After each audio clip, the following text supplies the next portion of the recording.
और तो भी मेरा देवाधिदेव महादेव, मेरा करुणा सागर शिव, मेरा दया सागर भगवान शंकर, कृपालु का करुणा सागर मेरे ओगड़दानी मेरे शिव कृपा कर दें और कुछ कार्य आपका और हमारा हो जाए तो हमें समझ में आता है कि शिव ने कृपा करी है, भगवान शंकर ने करुणा करी है, दया करी।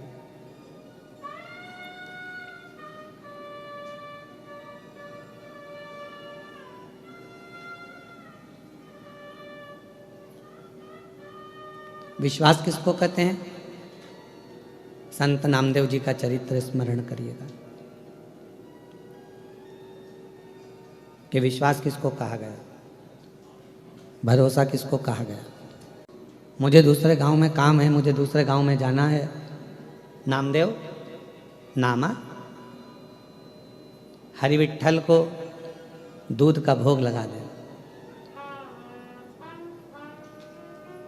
पांडुरंगा को हरि विट्ठल को ये दूध का भोग, कटोरे में दूध भरना और भोग लगा देना। नामा नामदेव जी महाराज सामने दूध का कटोरा रख दिए, प्रार्थना करी कि आप ये दूध आरोग लेना, आप ये दूध पी लेना, स्वीकार कर लेना। और नामा चले गए। नामदेव जी यहाँ वहाँ, 8 वर्ष का बच्चा है, 8 वर्ष का बालक है। और जब 8 वर्ष का बालक है, 8 वर्ष का बच्चा है, घूमने इधर उधर चले गए, वापिस आए तो हरि विट्ठल ने तो वो दूध पिया ही नहीं था।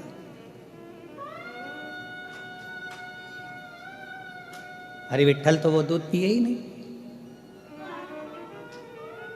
अब जब हरि विट्ठल ने वो दूध नहीं पिया तब नामा को लगा, नामदेव जी को लगा क्या मेरी सेवा में कोई कमी रह गई है।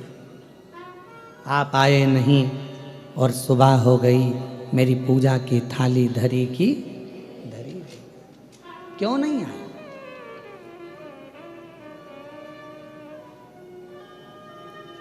क्या अपराध मुझसे हो गया जो मेरी पूजा की थाली धरी की और आप आए नहीं और सुबह हो गई, आप आए नहीं और सुबह हो गई, मेरी पूजा की थाली धरी की धरी रह गई। आप आते नहीं, अपराध बताते नहीं, प्रार्थना में मेरी क्या कमी रह गई। आप आते नहीं, अपराध बताते नहीं, प्रार्थना में मेरी क्या कमी रह गई। आप आए नहीं और सुबह हो गई, मेरी पूजा की थाली धरे के धरे। क्यों नहीं आते? नामदेव जी ने कटोरा रखा है दूध का। प्रभु पिताजी थे जब तुम पीते थे। अब नामदेव जी ने कभी जाकर तो देखा नहीं कि इनके पिताजी दूध उनको पिलाते भी थे कि नहीं पिलाते थे, पर पिताजी कहकर गए हैं तो जरूर दूध पीते होंगे, ये पक्का है।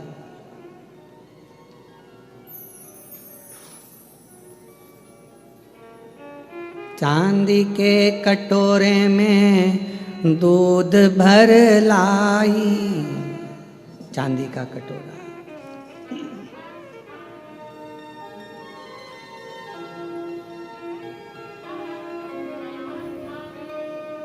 और नाम नाम देव जी दूध वा पिलाई। चांदी का कटोरा है, दूध भरा हुआ है, ले पियो। अब भगवान कोई पिए? पाषाण की मूरत दूध पीने लगे। बहुत विनय करी, निवेदन करा, प्रार्थना करी, पर भगवान नहीं आए। आखिरी में नामदेव जी ने जिद पकड़ लिए, तुम नहीं खाओगे मैं नहीं खाऊंगा, तुम नहीं पियोगे मैं नहीं पीऊंगा। आपको दूध पीना पड़ेगा। सामने बैठ गए नामदेव जी, 8 वर्ष की अवस्था है, चेहरा देख रहे हैं भगवान हरि विट्ठल का, पांडुरंगा का, और क्या देखते हैं नामदेव जी महाराज की थोड़ी देर बाद हरि विट्ठल की वो मूर्ति में हलचल होती है, झुकते हैं, चांदी का कटोरा उठाते हैं और भगवान दूध पीना प्रारंभ कर देते।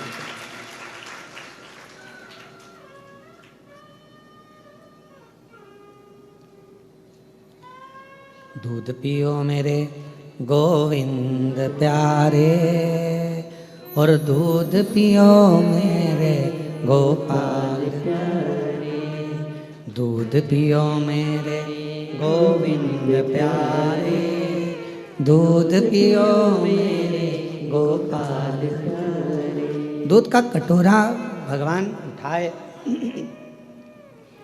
और दूध के कटोरे को भगवान उठाकर, बाहर का रिटर्न आ रहा है इधर का, इधर का प्रेशर अंदर आ रहा है, उसको देखो, उधर का कम करे, थोड़ा इधर का बढ़ा। दूध का कटोरा उठाया भगवान ने और वो दूध के कटोरे को परमात्मा ने पिया। किसके बल पर? एक विश्वास, एक भरोसा, एक दृढ़ता, एक भरोसा, एक विश्वास, एक दृढ़ता। बस यही शिव महापुराण, ये बक्से बढ़ाओ ना भाई, एक विश्वास के साथ, एक भरोसे के साथ में, एक दृढ़ता के साथ में। शिव को क्या चाहिए? भगवान शंकर को क्या चाहिए? एक आपका विश्वास। भगवान देवाधिदेव महादेव को क्या चाहिए? आपका भरोसा, आपका विश्वास। जब एक लोटा जल लेकर हम भगवान शंकर के मंदिर में जाते हैं, जब एक लोटा जल लेकर भगवान देवाधिदेव महादेव के पास जाते हैं, आपका विश्वास क्या कहता है, आपकी दृढ़ता क्या कहती है, आपका भरोसा क्या कहता है, ये आपके ऊपर निर्भर करता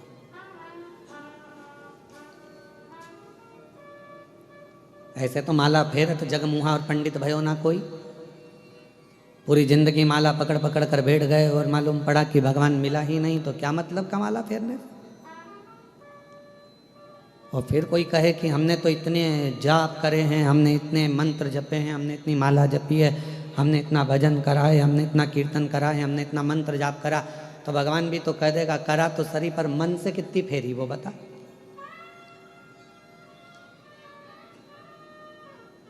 मन तो रमा ही नहीं तेरा, और अगर मन लगा ही नहीं, हम आपसे भी कहते हैं, जितने भी यहाँ बैठे हुए हैं, चाहे आस्था चैनल पर कथा सुन रहे हों, चाहे फेसबुक यूट्यूब पर कथा सुन रहे हों, चाहे कृष्णेश्वर बाबा के इस पवित्र प्रांगण में बाबा कृष्णेश्वर की गोद में बैठकर कथा का रसतत्व ग्रहण कर रहे हैं, हम आपसे भी कहेंगे आपका विश्वास कितना दृढ़ है,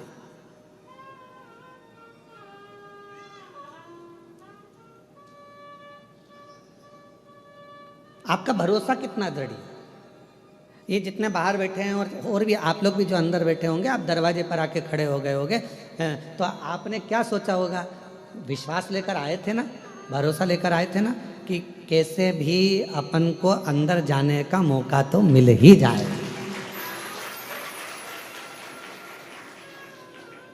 और विश्वास था तो आप लोग अंदर आ गए कि नहीं आ गए? बोलो, जम के बोलो जरा। आए ना? पहुंचे ना?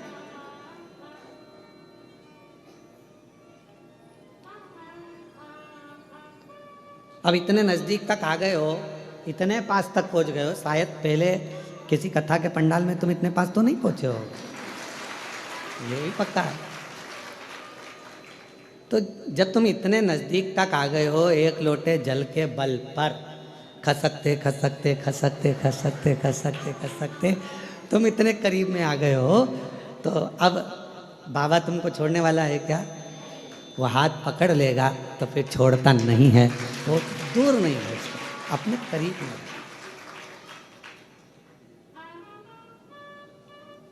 और तेरी कृपा का क्या है भरोसा, कब किस पर हो जाए, जरा सी हम पर कर दो, जरा सी हम पर कर दो। जिस पर भी हो गई तेरी कृपा करुणा, वो भव पार हुआ, भव पार हुआ।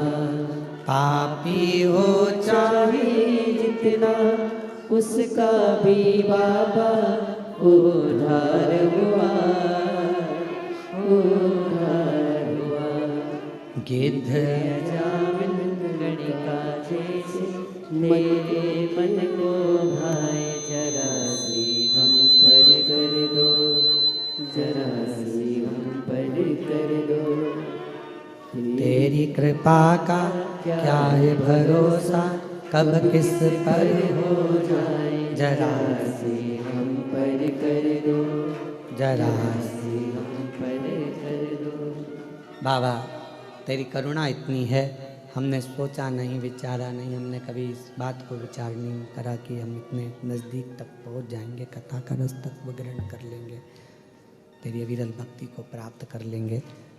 पर भगवान तेरी कृपा, तेरी करुणा, तेरी दया ऐसी है, करुणा ऐसी है, दया ऐसी है, कृपा ऐसी है कि उस करुणा कृपा दया के बल पर हम जानते हैं कि तेरी करुणा, तेरी कृपा, तेरी दया हमको तेरे करीब में लेकर जाएगी, हमको तेरे पास लेकर जाएगी, हमको तेरे नज़दीक लेकर जाएगी। और ये विश्वास, ये भरोसा, ये दृढ़ता हमें है।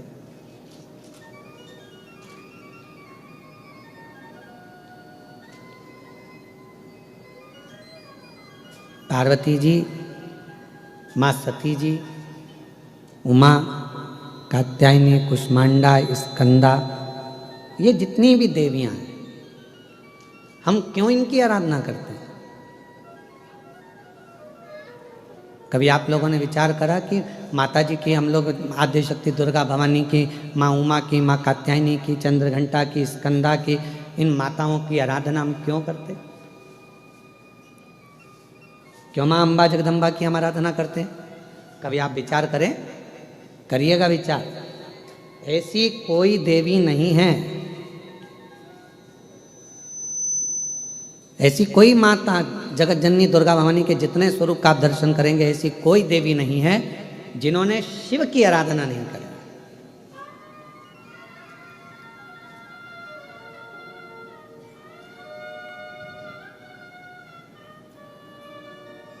और ऐसी कोई देवी नहीं है जिन्होंने शिव से वर प्राप्त ना करा।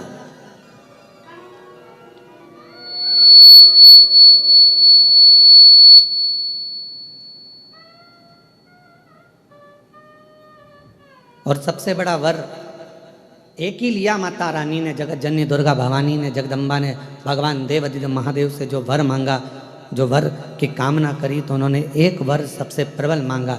उन्होंने कहा, हे भोलेनाथ वर दीजिए, जब आद्य शक्ति इस देवी की मूर्ति की कोई दर्शन करे, उस पर शिव की कृपा आद्य शक्ति के साथ सदा बनी रहे, ये वर दीजिए। मतलब फिर वही विद्येश्वर संहिता का संवाद आ गया। शिव महापुराण की विद्येश्वर संहिता कहती है, श्री शिवाय नमस्तुभ्यम बोलने वाले के मुख का मात्र कोई दर्शन कर लेता है तो उसको अश्वमेध यज्ञ का फल प्राप्त हो जाता है। समझना जरा कथा को बहुत सावधानी से।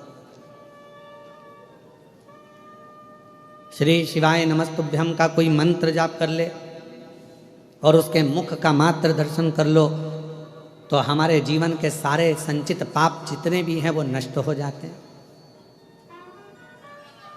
तो देखा जाए तो जैसे शंकर भगवान ने आद्य शक्ति दुर्गा भवानी को वर दिया कि तुम्हारे मूर्ति का दर्शन जो करेगा, हे दुर्गा, हे आद्य शक्ति, हे जगदम्बा, हे चामुंडा, हे कात्यायनी, हे गौरा, हे स्कंदा, हे माँ चंद्रघंटा,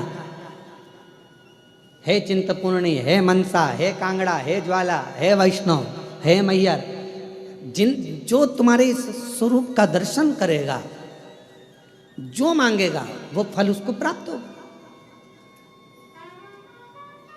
मनवांचित फल उसको प्राप्ति हो, शिव की कृपा होगी।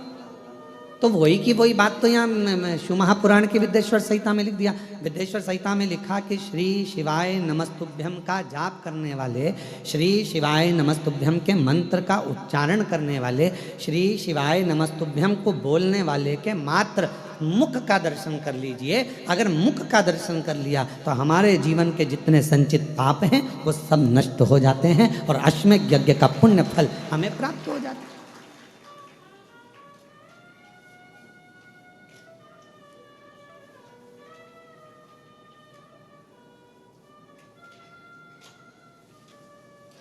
अब कुछ नहीं कर सकते तो इतना तो कर सकते हैं कि अपन जो श्री शिवाय नमस्तुभ्यम बोले उसको देख ही लें, बहुत है।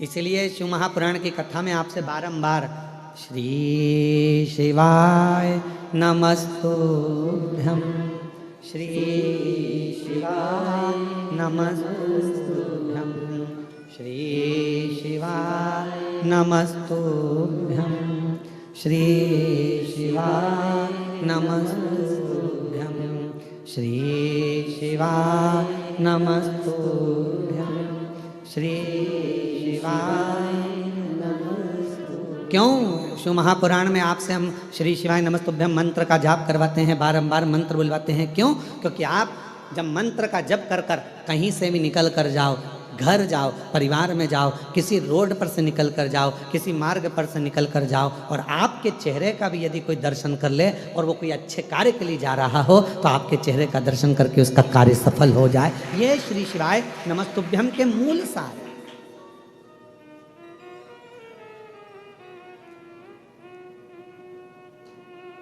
ये मंत्र की मूलता है।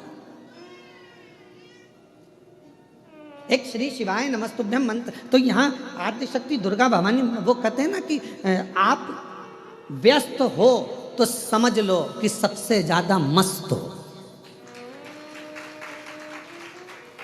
आप व्यस्त हो तो समझ लो कि सबसे ज्यादा जम के बोलो जरा मस्त हो। और आप किसी की खुशियों को देखकर त्रस्त हो तो समझ लो काय के मस्त हो। किसी की खुशी देखकर कोई अच्छे पद पर बैठ गया, कोई अच्छी कुर्सी पर बैठ गया, कोई अच्छे पद पर पहुंच गया, कोई अवधि पर पहुंच गया, कोई बहुत अच्छा काम कर लिया, किसी ने बहुत अच्छा कार्य कर लिया और उसको देखकर आप अंदर ही अंदर से त्रस्त हैं तो फिर काय के मस्त है, काय के मस्त। इसलिए शिव महापुराण की कथा कहती है कि भगवान से प्रार्थना करा करो कि मुझे व्यस्त रखना। अगर मैं व्यस्त नहीं रहूंगा तो लोगों की अवगुण देखूंगा, लोगों के गलत गलत भाव देखूंगा, अच्छा ही नहीं देख पाऊंगा। इसलिए मुझे व्यस्त रखना। व्यस्त, आप व्यस्त हो तो समझ लो कि आप मस्त हो। और यदि दूसरे की खुशियां देखकर आपका मन त्रस्त हो रहा है तो फिर ऐसी मस्तता किसी काम की नहीं।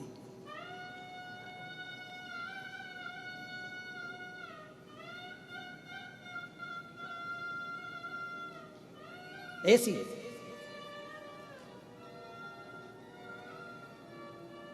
महाराज शिव महापुराण की कथा कर रही है, भगवान शंकर का चरित्र कर रहा है। मेरी जितनी आद्य शक्ति दुर्गा भवानी, मेरी माँ जगज्जननी, पार्वती माँ, जितनी माता हैं ये कहीं ना कहीं शिव की स्तुति करती हैं और शंकर भगवान इनको प्रेरणा देते हैं कि किन असुर का संहार करना,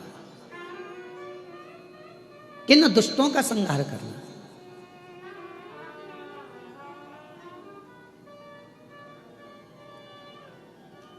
गंगा अवतरण की कथा सुनी आप लोगों ने?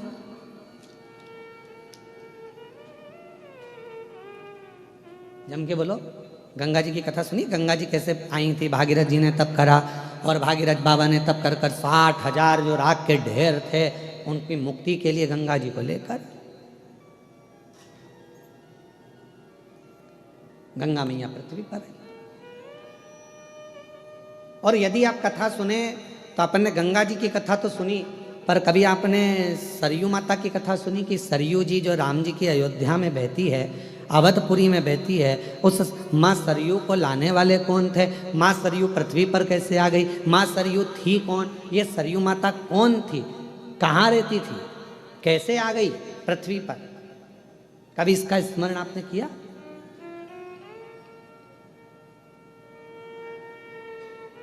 हमने नर्मदा जी का स्मरण करा, हमने यमुना जी का स्मरण करा कि कालिंदगिर पर्वत पर रहती थी माँ यमुना जी, कालिंदी महारानी, और अविरल करती करती भगवान कृष्ण की पट रानी जा बनकर आनंद के साथ निवास करती है। ये हमने यमुना जी का स्मरण करा। गंगा जी का हमने स्मरण करा। माँ सरयू जी का प्रागट्य कैसे हो गया? माँ सरयू जी कैसे आ गई? पृथ्वी पर लाने वाले माँ सरयू जी को कौन थे? कैसे माँ सरयू पृथ्वी पर आ गई? अवधपुरी में माँ सरयू जी को इतना आनंद से पूजा जाता है, स्मरण किया जाता है, स्नान किया जाता है। माँ सरयू इस अवध में कैसे पहुंच गई? माँ सरयू इस भूमंडल पर, पृथ्वी पर कैसे आ गई? कौन थी यह माँ सरयू? कभी हमारे मन में ये भाव आया? तो शिव महापुराण की कथा बड़ा सुंदर वर्णन कर रही है सरयू माता के चरित्र का। अब माता का चरित्र चल रहा है। माँ आदिशक्ति, माँ दुर्गा, माँ भवानी, माँ जगदम्बा, माँ सती, माँ उमा, इनके चरित्र के बीच में ही हम माँ सरयू का चरित्र स्मरण करें। जैसे आपसे कोई पूछे तो आप कह सकते हो कि हमने माँ सरयू जी के प्रगट की कथा श्रवण करी है, माँ सरयू के पृथ्वी पर आने की कथा श्रवण करी। कौन है ये? ये भगवान नारायण के, भगवान विष्णु की मानस पुत्री है सरयू। मानस पुत्री इतनी सुंदर थी, इतनी सुंदर, सुंदर सुंदर घुंघराले केश माँ सरयू जी के, मस्तक पर बिंदी लगी है, होठों पर लाली है, कानों में झुमका है, गले में सुंदर हार पहनी हुई हैं और मस्तक पर एक सुंदर सा बेंदा लगा हुआ है, टीका लगा। सुंदर लहंगा, सुंदर चोली, सुंदर पाँव में पैजनिया, सुंदर हाथ में चूड़ा, उंगलियों में मुद्रिका, भुजबंद करधना, लंबी लंबी चोटी, केश खुले हुए, और माँ सरयू पूरे बैकुंठ में भ्रमण कर रही है।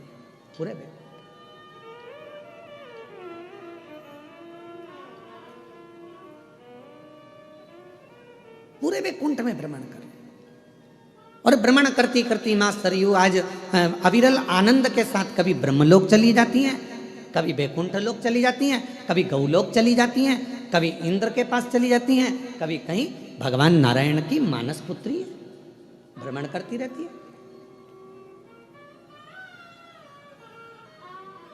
और इनका एक नियम बड़ा प्रबल है, माँ सरयू जी का सबसे प्रबल नियम है माँ सरयू का, कि माँ सरयू भगवान नारायण की मानस पुत्री हैं। और ये कब उत्पन्न हुई?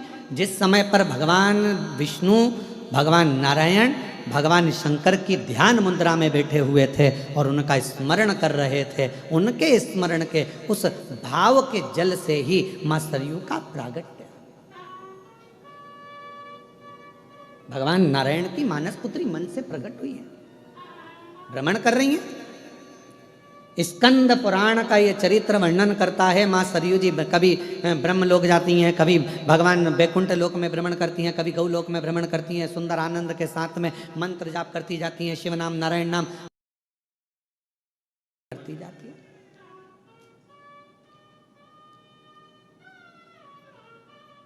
और शंभु शरणे मांगू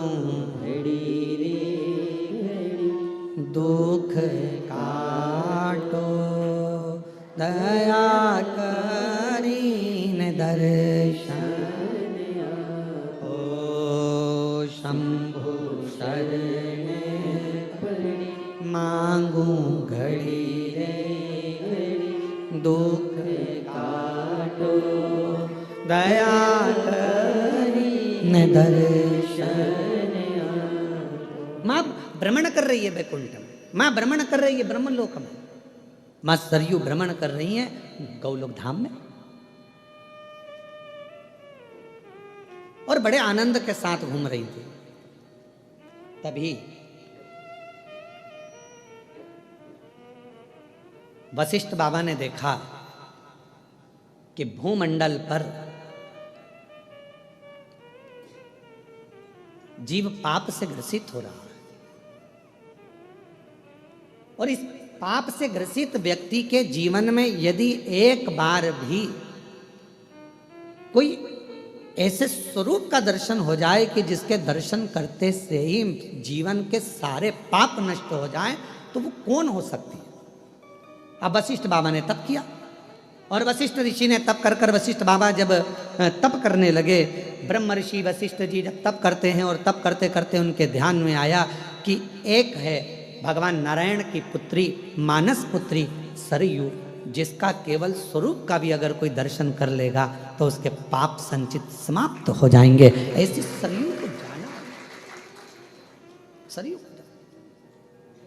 शायद इस प्रसंग को आस्था चैनल पर और शायद सोशल मीडिया पर पहली बार कोई इस चरित्र का स्मरण कर रहे होंगे, माँ सरयू के प्रागट्य का, माँ सरयू के पृथ्वी पर आने का।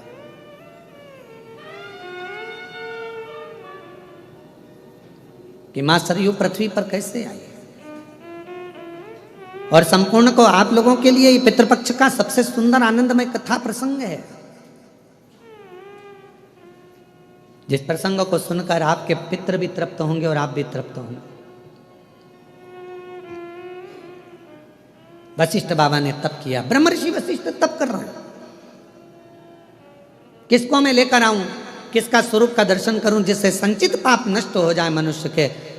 तब ब्रह्म ऋषि वशिष्ठ जी ने ध्यान लगाकर देखा तो भगवान नारायण की मानस पुत्री सरयू बड़ी अच्छी है, सुंदर है, पवित्र है। अगर ये भूमंडल पर आ जाए, पृथ्वी पर आ जाए, तो इसके केवल दर्शन मात्र से जीव के पाप नष्ट हो जाएंगे।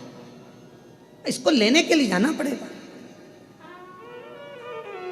मां सरयू को लेने के लिए जाना पड़ेगा। वशिष्ठ जी ने अपने मन में विचार कर लिया, और वशिष्ठ बाबा चल दिए मां सरयू जी को लेने के लिए। सबसे पहले पहुंचे ब्रह्मलोक, ब्रह्मलोक में मां सरयू जी नहीं थी। फिर पहुंच गए इंद्रलोक, इंद्रलोक में मां सरयू जी नहीं थी। गरुण वरुण पितृ सारे लोकों में भ्रमण करते करते वशिष्ठ बाबा आखिरी में बैकुंठ लोक पहुंच गए, जहां पर मां सरयू विराजमान थी। और भगवान नारायण से स्वयं वशिष्ठ बाबा ने कहा, प्रभु ये सरयू को संसार की मुक्ति के लिए, संसार के उद्धार के लिए और मात्र स्वरूप के दर्शन के लिए इस मां सरयू जी को पृथ्वी पर भेज दो, जो आपकी मानस पुत्री है। भगवान नारायण ने जगत कल्याण के लिए, जगत उद्धार के लिए सरयू जी को पृथ्वी पर भेजने को तैयार।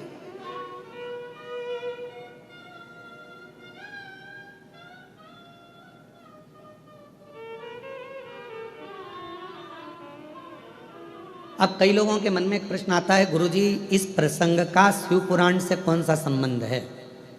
तो हमारा निवेदन है, शंकर भगवान का एक स्वरूप का दर्शन इस चरित्र के अंतर्गत आएगा। आप थोड़ा ध्यान से श्रवण करिएगा।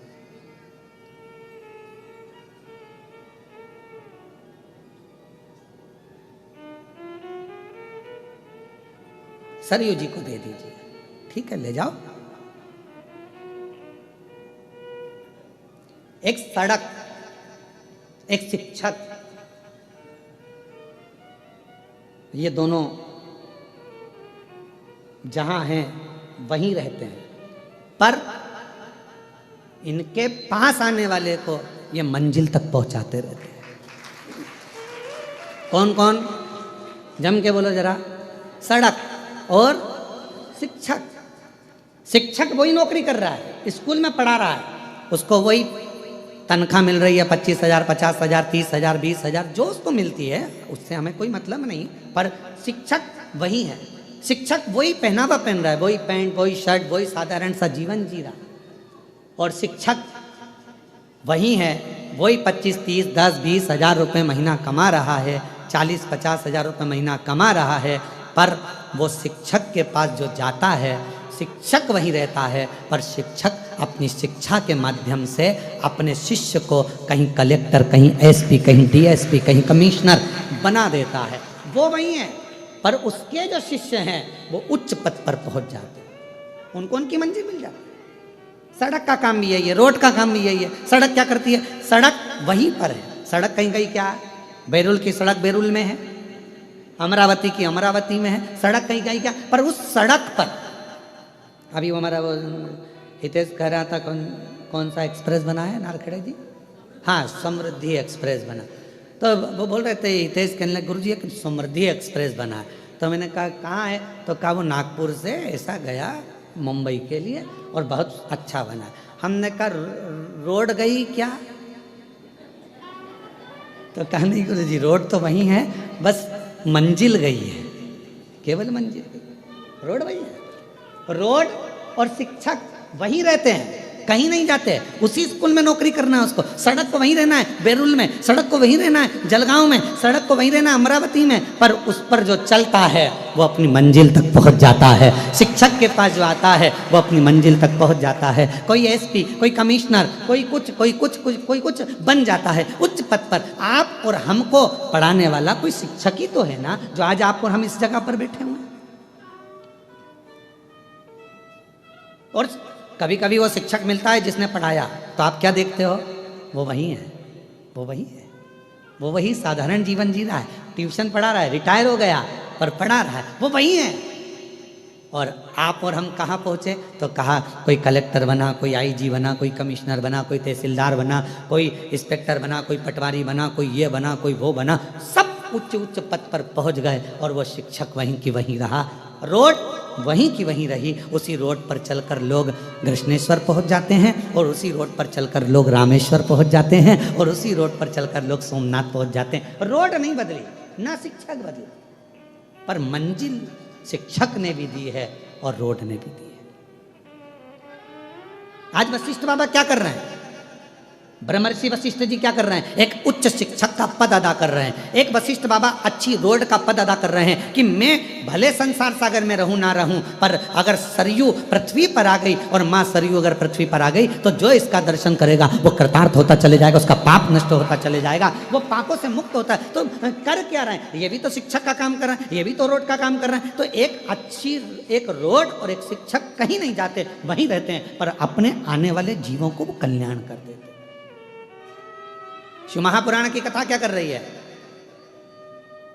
आप श्रवण कर रहे हैं, आप सुनेंगे, अपने जीवन में धारण करेंगे। जो आपने बाबा से मांगा इस पवित्र पितृपक्ष के आनंदमय इस ऑनलाइन कथा में, अपने घरों में रहकर, पंडाल में रहकर, जहाँ कहीं भी आप इस कथा को श्रवण कर रहे हैं, सोशल मीडिया के माध्यम से, आस्था चैनल के माध्यम से, आप जहाँ बैठकर बाबा से अपने दिल की बात कहोगे, ये मेरा विश्वास कहता है मेरा शंकर उसी स्थान पर आकर आपका कल्याण करेगा, झोली भरेगा और आपने जो मांगा वो देगा।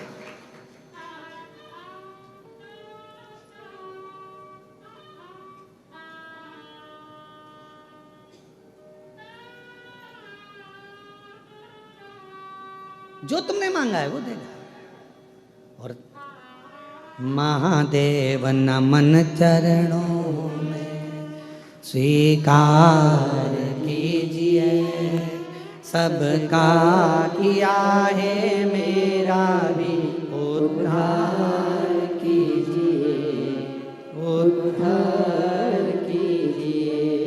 है त्रिपुंडधारी, है त्रिशूलधारी, है त्रिपुंडधारी, है त्रिशूलधारी। चरणों में तेरे बाबा जी पावन है चारों धाम, चरणों में तेरे बाबा जी पावन है चारों धाम। तेरी देव करते वंदना पूजे सीताराम, तेरी देव करते वंदना पूजे सीताराम।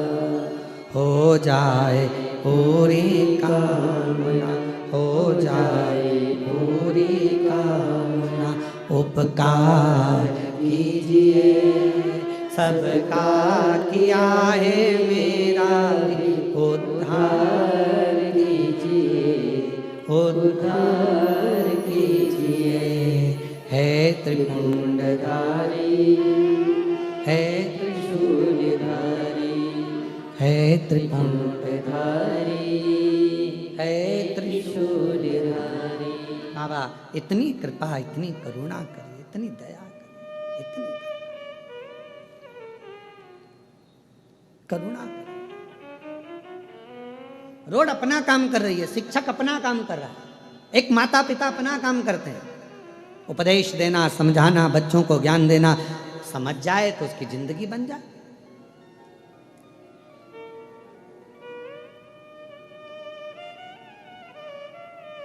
पर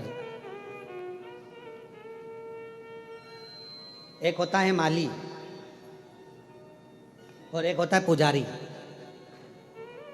कौन कौन? एक माली और एक पुजारी।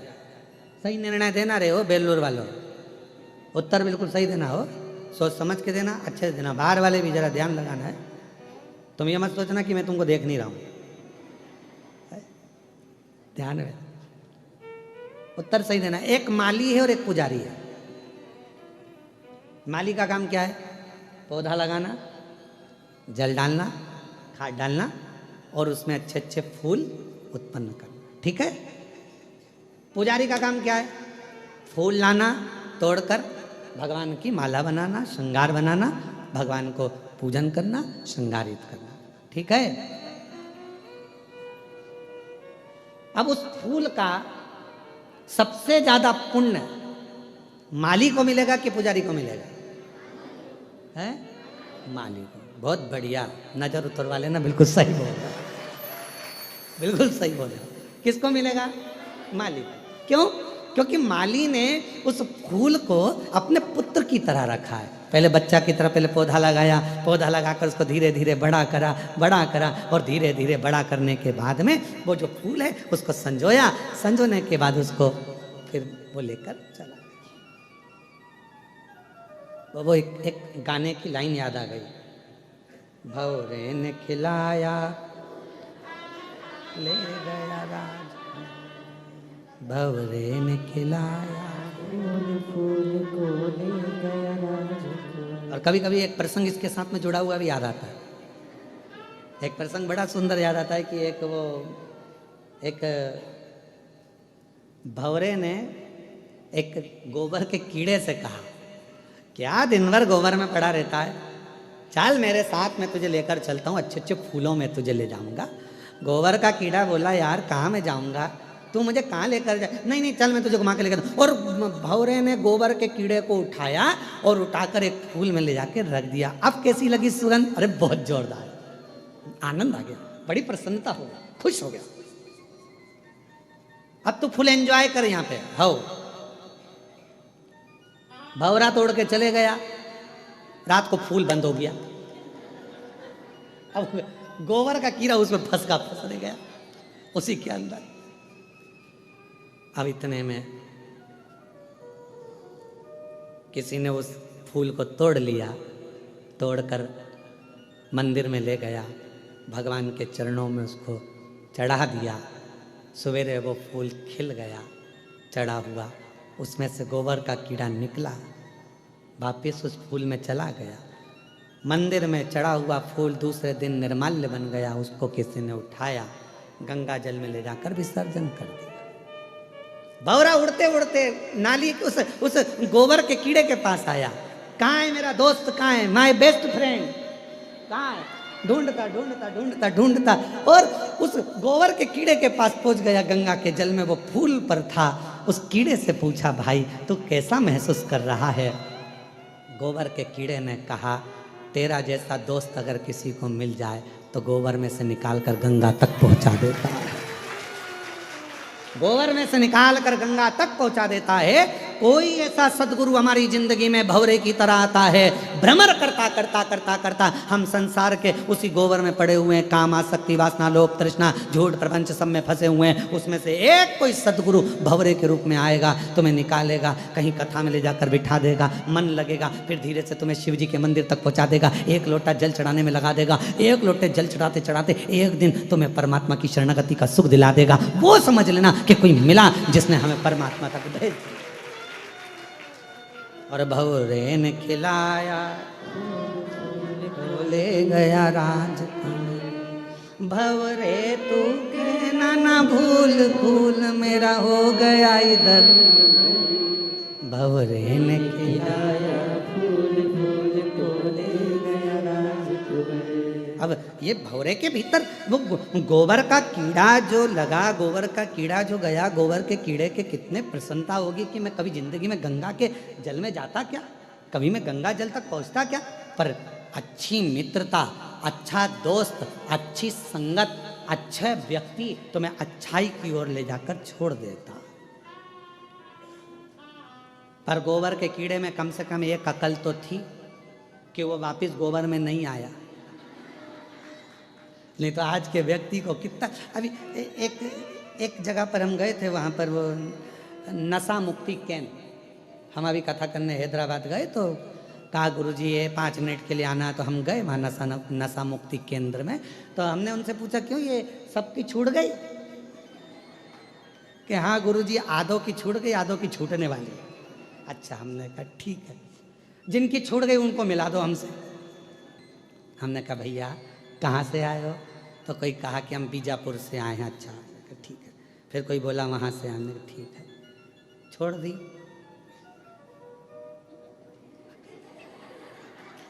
छोड़ दी तो कहते अभी छोड़ दिए। हमने कहा फिर बाद में, तो कह मौसम के अनुसार देखा। क्या सोच, क्या विचार, कोई गोबर का कि उसमें समझदारी तो थी। अरे बोलो सही है कि गलत है? समझदारी थी कि नहीं उस गोबर के कीड़े में, कि इतनी अकल गोबर के कीड़े में थी कि महाराज वो गया तो वापस लौटकर गोबर में नहीं आया। बस ये समझदारी तुम्हारी जिंदगी में होना चाहिए कि अगर सियोर वाला महाराज ने कहा कि 1 लोटा जल चढ़ाओ, चढ़ाने लगो, शिव का नाम लो, लेने लगो, श्री शिवाय नमस्तुभ्यम जपते रहो। अब दुनिया के प्रपंच में फिर कोई आएगा कि तुम ये मत करो, तुम बेलपत्र मत खाओ, तुम जल मत चढ़ाओ, तुम ऐसा मत करो वैसा। हमने तो सोच लिया, अब तो एक साधे सब सधे। अब तो हमने सोच लिया कि शंकर हमारा और हम शंकर के, फिर क्या विचार कर।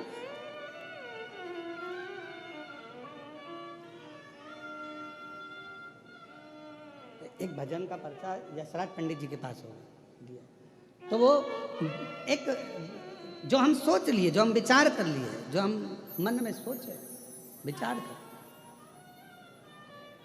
तो महाराज शिव कथा कर रही है और मैंने तेरे ही भरोसे बाबा, तेरे ही भरोसे हवा बिछ उड़ती जावांगी। बाबा डोर है तो छड़ना में कटी जावांगी। ओ भोले मैं तेरी पदम शंभु मैं तेरी पदम हवा बिच उड़ती जावांगी। बाबा डोर है तो छड़ना में कटी जावांगी। तो रोड का काम है और शिक्षक का काम है, उन्होंने आपको मार्ग दिखाया, सतमार्ग दिखाया। अब आपके ऊपर निर्भर करता है कि आप क्या ग्रहण करो, ये आपके ऊपर निर्भर करता है। माली और जम के बोलो, जम के पुजारी। माली ने क्या करा, पौधा लगाया। माली ने क्या करा, फूल के पौधे को बड़ा करा। माली ने क्या करा कि फूल को पाला अपने पुत्र की तरह, और एक बेटे की तरह जब पालन पोषण कर लिया। तुम देखना, जो माली दिल से पौधे लगाता है ना, उसका फूल तोड़ के बता दो, वो तुम्हें नी गोभी का फूल बना दे, तुम तोड़ के बता दो। कोई किसान सोयाबीन लगाया, कोई किसान ने मक्का बोई, कोई किसान ने गेहूं बोया, फसल लगाई, और तुम उसके खेत को मचाओ तो वो एक एक पौधे को अपनी औलाद की तरह रखता है किसान। एक एक पौधे को, सोयाबीन का एक पौधा होगा, एक गेहूं का पौधा होगा, एक मक्का का पौधा होगा, तो वो किसान के लिए उसकी औलाद जैसा होता है, उसके बच्चे जैसा होता है कि कैसे इसमें जो दाना आएगा मैं बेचकर अपना कर्जा चुका दूंगा, मेरी घर बना लूंगा, मेरी बेटी की शादी कर दूंगा, मेरे बेटे का ब्याह कर दूंगा, मेरा मकान बन जाएगा। किसान कितनी आस लगाता है।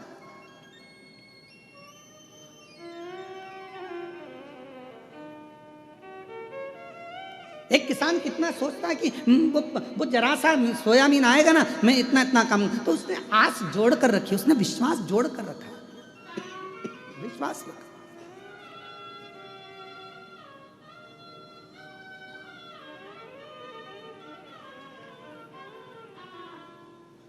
माली ने पौधा लगाया, फूल बड़ा करा, पुजारी ने फूल को तोड़ा, भगवान तक लेकर गया।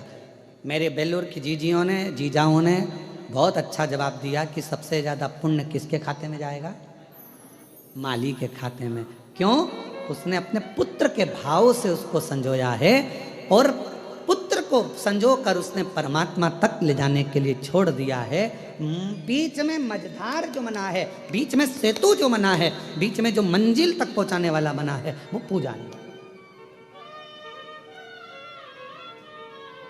तो एक संत, एक साधु, एक सन्यासी, एक तपस्वी, एक कथाकार, एक गुरु अपनी जिंदगी में माली का काम करता है, तुम्हें पोष कर बड़ा कर कर परमात्मा तक पहुंचाने का एक लक्ष्य निश्चित कर देता है, और तुम्हें वो परमात्मा तक पहुंचाने का प्रयास करता है। जैसे ब्रह्मर्षि वशिष्ठ जी सरयू जी को लेकर आना चाहते हैं। भगवान नारायण से कहा कि मैं सरयू को ले जाना चाहता हूँ। क्यों? भगवान विष्णु ने पूछा, ये मेरी मानस पुत्री है, तुम इसको करोगे क्या?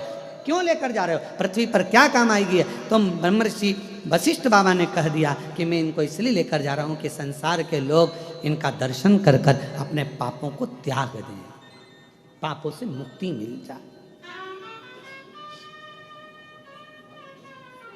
और कोई जाए जो काशी में मेरा पेगा ले जाना, कोई जाए जो काशी में मेरा पेगा ले जाना। ये कहना डमरू वाले से तुम्हारी याद आती है, ये कहना काशी वाले से तुम्हारी याद आती है। मैं खुद तो आ नहीं सकता, मेरा पैगाम ले जा। कोई जाए जो काशी में मेरा पैगाम ले जा। अगर दिल से आप भगवान को भज रहे हो, दिल से स्मरण कर रहे हो, मन से पुकार रहे हो, तो परमात्मा आपको खींच कर रखता अपने पास है।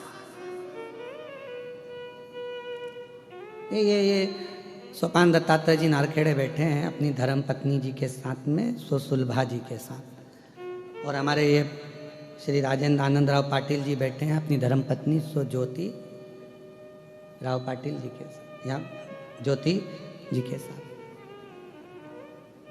इनके कैलाश मानसरोवर के टिकट पक्के थे। हमसे 3 दिन से लगे थे पीछे, गुरुजी 9 तारीख हो गई, हम 12 को चले जाएंगे।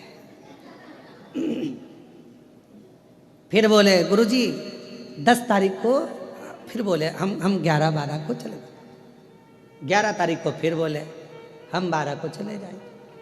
आज कितनी है? आज कितनी है? अब हमने कहा हमने इनको नहीं रोका, क्योंकि हम रोक लेते तो इनका जो बेचारा कैलाश मानसरोवर का टिकट कोई कम में होता है। पैसा कितना लगता है मानसरोवर जाने के लिए, है? कोई हमसे कहे गुरुजी तुम कैलाश मानसरोवर चलो, भैया हमारे पास इतना नहीं, हम नहीं जाएंगे, पहन लेते तो कैलाश मानसरोवर जाने में कोई पैसा कितना लगता है, विचार करो। तो हम इनको नहीं बोले कि तुम टिकट कैंसिल करवाओ, वो तो शंकर जी ने कुछ ऐसी लीला राज दी। और इनको जाना था नेपाल से, और नेपाल तो पूरा भगवामय हो रहा है। छत्रपति वीर शिवाजी महाराज की, अब पूरा नेपाल तो भगवामय हो रहा है। तो वहाँ एयरपोर्ट हुआ तो बंद, तो इनके जो जिनने टिकट बुक करे थे उन्होंने कहा आप अभी अपन बाद में चलेंगे, और तुम्हारे टिकट का पैसा संचित है, रखा हुआ है, तुम टेंशन मत लेना, जो जहाँ है वहीं रहना। तो इन दोनों ने, ये दोनों बहुत समझदार हैं, ये पाटिल और नारखेड़े, इन दोनों ने फोन लगा के उनसे कह दिया भगवान ने हमारी सुन ली, सुन ली, सुन ली। और तेरी कृपा का क्या है भरोसा, कब किस पर हो जाए जरा सी। अच्छा, ये कैलाश मानसरोवर चले भी जाते थे तो इनके मन में रह जाता। कथा चल रही थी और 3 दिन की बची थी, वो सुन लेते तो और आनंद हो जाता। 3 दिन की थी, महाराज ने पहले बताया भी नहीं कि ऑनलाइन यहीं से करेंगे। गलती है ना सीवर वाले महाराज की बहुत बड़ी, बता देते तो हम पहले से टिकट ही नहीं कराते।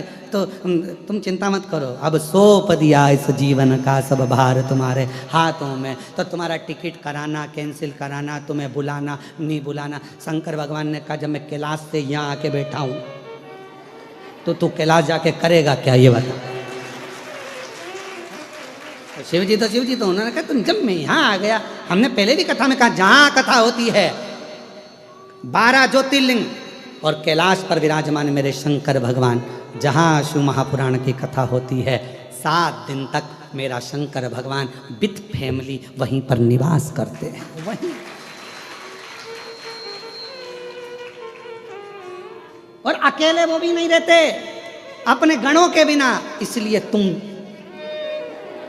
सब अकेले नहीं रहते मेरे शंकर, वो अपने गणों के साथ रहते। तो हम आप सब शिव जी के गण हैं, उनका डमरू बजता है, थोड़ी सी कानों में आवाज़ आती है और अपन सब धीरे धीरे निकल के अपने अपने घर से जहाँ कथा होती है वहाँ पहुँच जाते हैं अपने देव अधिदेव महादेव से मिलने के लिए, उनको प्राप्त करने के लिए। ये शिव का ये शब्द। अब कोई कहे गुरु जी शिव जी के अपना प्रमाण कैसे देते हैं, तो इनसे पूछो, ये प्रमाण नहीं तोड़ गया।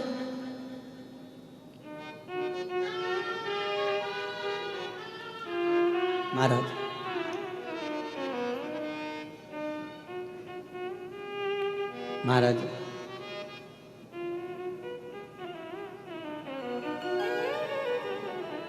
शिव कथा कर रही है।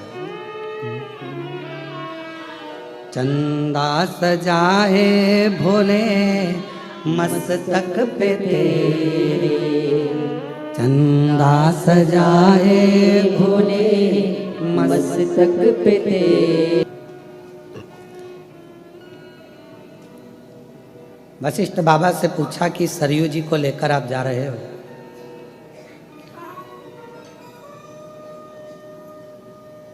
ये मृत्यु लोक में जाकर करेंगी क्या? कहा जितने भी जीव हैं 4 स्थान पर हर व्यक्ति से पाप होता है। ऐसा कोई मनुष्य नहीं है जिससे 4 स्थान पर पाप ना हो।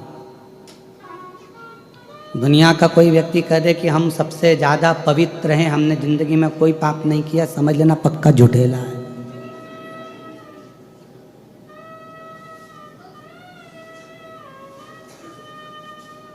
पक्का झूठ बोल रहा है अगर बोल रहा है कि मैंने पाप नहीं किया।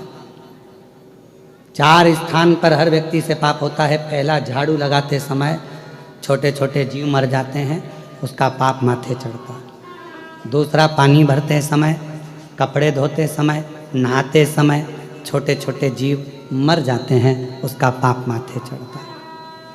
तीसरा, भोजन बनाते समय, अग्नि प्रकट करते समय, लाइट जलाते समय, हेलोजन जलाया, लाइट जलाया, कुछ भी जलाया, छोटे छोटे जीव आते हैं उसमें जल के मर जाते हैं, उसका पाप माथे चढ़ता है। चौथा, पैदल चलकर कहीं गए, अपने पाँव के नीचे ना जाने कौन कौन से छोटे छोटे जीव मर जाते हैं, उसका पाप माथे चढ़ता है। अब कोई कह दे तुमसे आके कि मैं बहुत बड़ा महाराज और मैंने जिंदगी में कोई पाप नहीं किया, तो समझ लेना पक्का झूठ बोल रहा है। शिव महापुराण में 4 स्थान ऐसे बताए हैं, श्रीमद् भागवत में भी राजा भगवान श्री ऋषभ देव जी महाराज के चरित्र में भी ये 4 स्थान ऐसे बताए हैं जहां पर व्यक्ति से पाप होता ही है।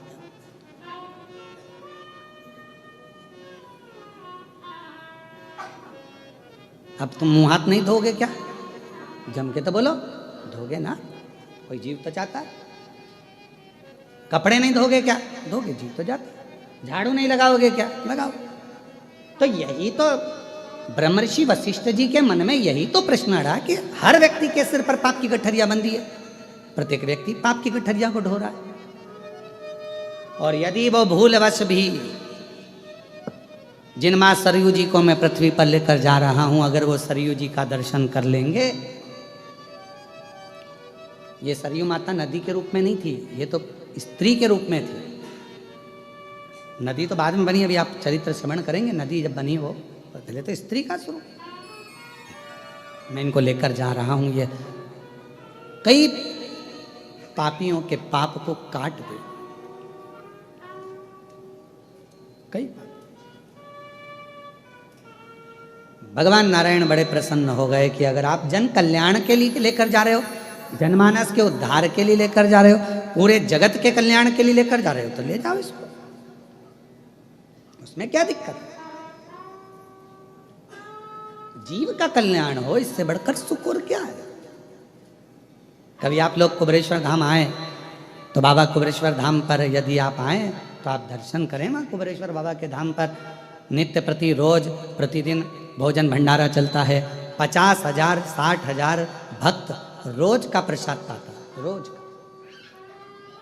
कभी आप कुबेरेश्वर धाम जाएं तो वहाँ पर कई ऐसे बच्चे हैं जो अपनी विद्या का खर्चा उनके माँ बाप नहीं उठा सकते, तो कुबेरेश्वर धाम का एक रजिस्टर ऑफिस में आप दर्शन करके आओ कि उसमें कितने बच्चे कुबेरेश्वर धाम की ओर से विद्या अध्ययन कर रहे हैं, कितनी बेटियां पढ़ रही, कितने बेटे पढ़ रहे हैं। अध्ययन करो।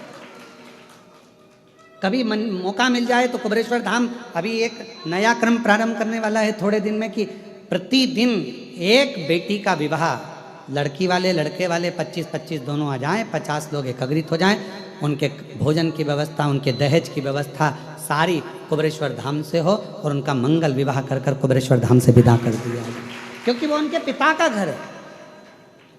फिर हम क्यों कहें कि ये आपका मायका? मायका है तो वहां फर्ज भी तो अदा हो कि वहां पर तुम्हारे लिए कुछ करा जाए।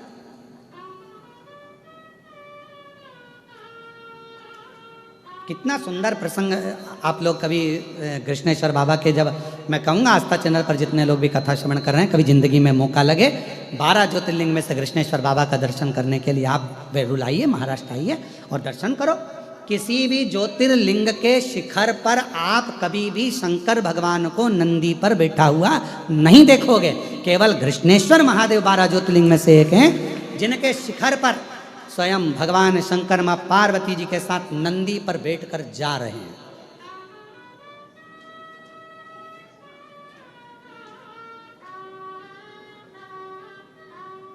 आप जितने भी ज्योतिर्लिंग का दर्शन कर कर आए हो, यहां आने के बाद तुम में और भोलेनाथ में बीच में कोई पर्दा नहीं होना चाहिए, इसलिए वस्त्र को उतार दिया है। यहां बीच में कोई पर्दा ना हो।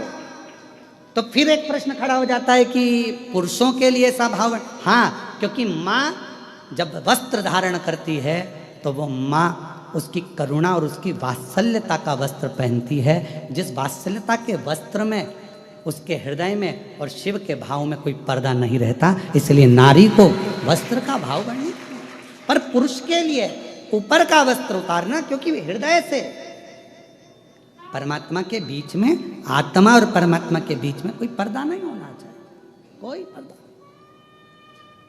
फिर वही बात आ गई, तुझसे मिलने के लिए तेरी कसम, तुझसे मिलने के लिए तेरी कसम, एक मुलाकात जरूरी।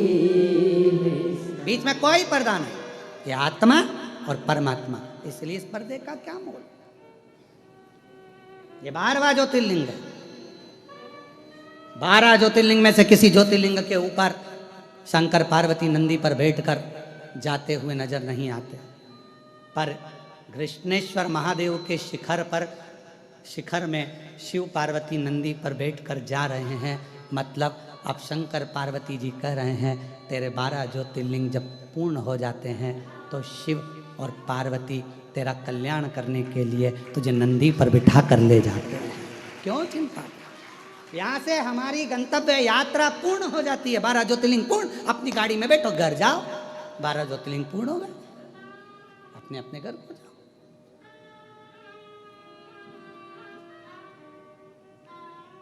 कितना सुंदर। जिस कृष्णेश्वर बाबा के ज्योतिर्लिंग के मंदिर का निर्माण स्वयं छत्रपति वीर शिवाजी के दादाजी ने कराया हो, और फिर उस मंदिर का निर्माण स्वयं माहिल्याबाई होलकर ने कराया हो, इतना पवित्र मंदिर का प्रांगण है, जहाँ की शिला, जहाँ की शिखर आनंद ले। अब बैठो तो थोड़ा वहाँ, थोड़े बात मत करो, थोड़ा बैठ कर। कल हमने प्रयास करा था वहाँ पहुँच कर बाबा से हालचाल जानने का, पर लोग ने हमारा जान लिया। प्रयास किया, वो वाला गीत है ना, तेरा पीछा ना छोड़ूंगी। तो थोड़ी देर बैठें, बात करें, उसके सामने बैठकर परमात्मा से हृदय की बात हो। मेरा कृष्णेश्वर नाथ, मेरा भोलेनाथ, जहाँ विद फैमिली आनंद के साथ सबके कल्याण के लिए आनंद से विराजमान है। एक एक पूरे मंदिर के शिखर में 21 हाथी बैठे हैं। तुमने गिने कि नहीं गिने पता नहीं, यहीं की यहीं रहते हो, कभी कभी तो गिन लिया करो। कितने? 21 हाथी पूरे शिखर के अंदर विराजमान है। अर्थात वह हाथी क्या कहते हैं? भगवान शंकर पार्वती जी से कहते हैं, जगत जननी, जो 12 ज्योतिर्लिंग की यात्रा पूर्ण कर कर कृष्णेश्वर आता है, उसके घर में अष्टलक्ष्मी नहीं, जिन लक्ष्मियों को मैंने जनमानस में संपूर्ण जगत के उद्धार के लिए 21 लक्ष्मियों की प्रागट्यता का वर्णन किया, वो 21 लक्ष्मियां संपूर्ण जगत के कल्याण के लिए प्रवेश कर जाए।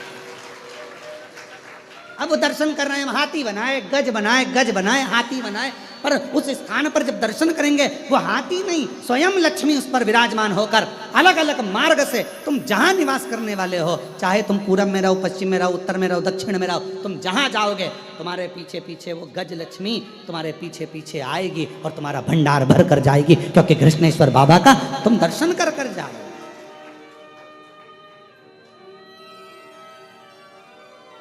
तुम कृष्णेश्वर नाथ का दर्शन कर कर जा रहे हो।